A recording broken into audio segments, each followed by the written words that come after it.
And when someone tests positive for COVID-19, it really is a race against the clock to identify and then quarantine anyone that person may have infected. Investigative reporter Brendan Kirby is joining me now live. He's been digging into this. And Brendan, talk about how that process works.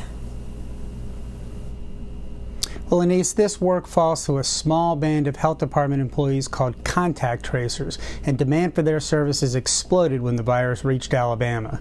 In Mobile County, 2 full-time employees typically do the work of informing people they may have been exposed to infectious disease.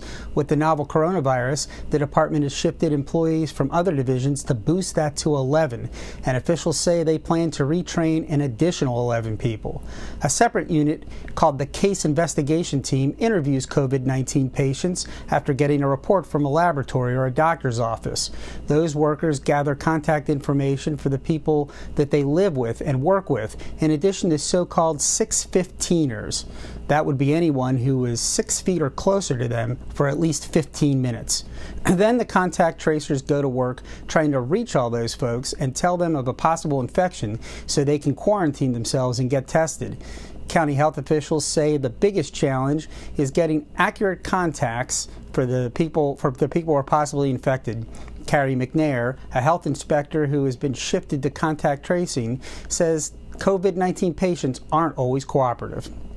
Some people definitely are guarded with the information. They just flat out don't want to really talk to you, and they're definitely not going to share any contacts with you. And so we can just hope that, that they have been practicing social distancing and that they are under quarantine already. McNair says contact tracers have received the names of 700 close contacts of patients who have tested positive for COVID-19 in Mobile County. She says they've reached 75% of them, and that a quarter of those 525 people already had tested positive themselves. Long-term, Mobile County epidemiologist Rendy Murphy says the issue will be money. She says the department has worked up preliminary numbers, estimating that the annual cost of contact tracing that's currently underway would be about $3.6 million, and that's all money that was not built into the current budget.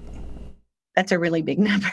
So we're working on trying to prepare for opportunities to, apply for additional funding. So